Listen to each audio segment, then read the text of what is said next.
नमो तस् भगवतो अरहतो सम्मा सम्बुद्धास्य।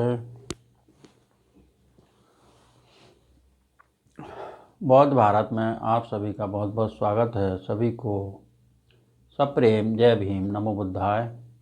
जातक कट्टकथा प्रथम भाग। इसमें 32वां जातक है, नच्च जातक। रुदंग मनुयंती। यह गाथा बुद्ध ने जेतवन में विहार करते समय एक बहुत सामान रखने वाले भिक्षु के संबंध में कही। वर्तमान कथा। कहानी पूर्व वर्णित देवधम जातक संख्या 6 के सदृश ही है।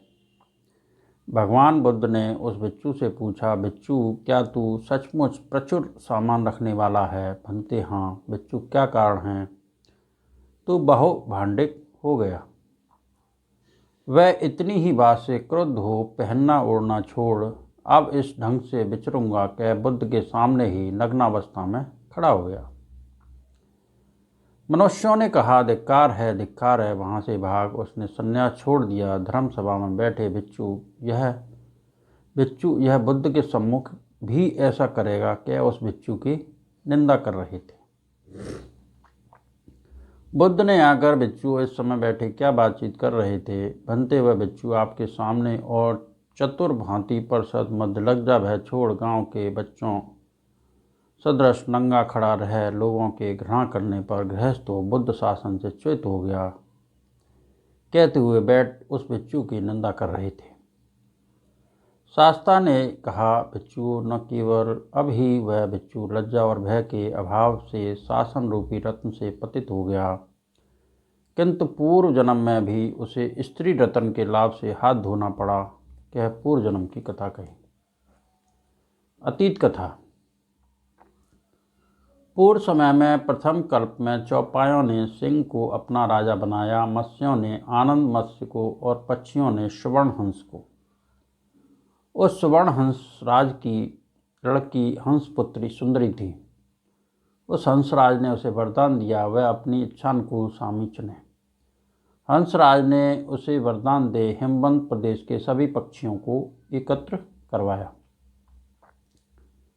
भांति भांति के हंस मयूर आदि पक्षीगण आकर एक विशाल पाषाण तल पर्वत शिला पर एकत्र हुए। हंसराज ने आकर अपनी इच्छा के अनुसार स्वामी चुनो।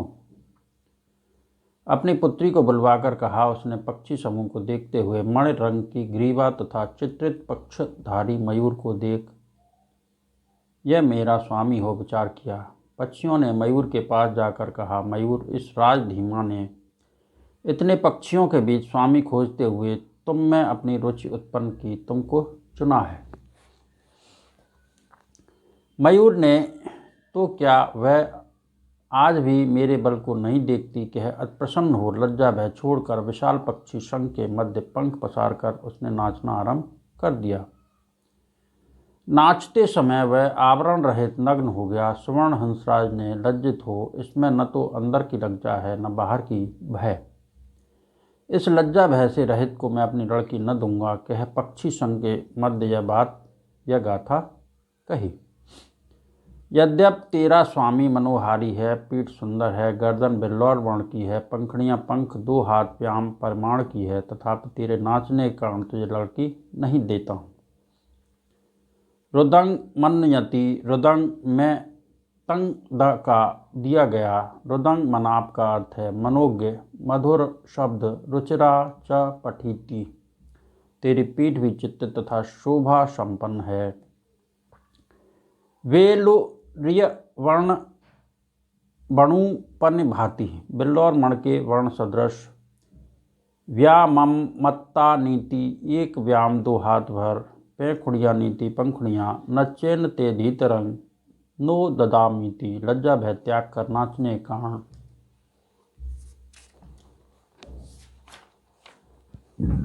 ऐसे निर्लज्ज तुमको लड़की नहीं देता हूँ। कि हंसराज ने उसी परिषद के मध्य अपने भांजे हंसपुत्र को लड़की दे दी। हंसपुत्री को न पा मयूर लज्जित हो वहाँ से उड़कर भाग गया। हंसराज भी अपने निवास स्थान को प्रस्थित बुद्ध ने भिक्षु न केवल अभी लज्जा भय त्यागवश बुद्ध शासन रूपी रत्न से पतित हुआ, पूर्व जन्म में भी स्त्री रत्न की प्राप्ति से इसे रहित होना पड़ा था। यह धर्म देशना के है परिणाम संगठित कर जातक का सारांश प्रस्तुत कर दिया। उस समय का मोर अब का बहुत सामान रखने वाला भिक्षु था और हंसराज तो मैं ही था, नच जातक।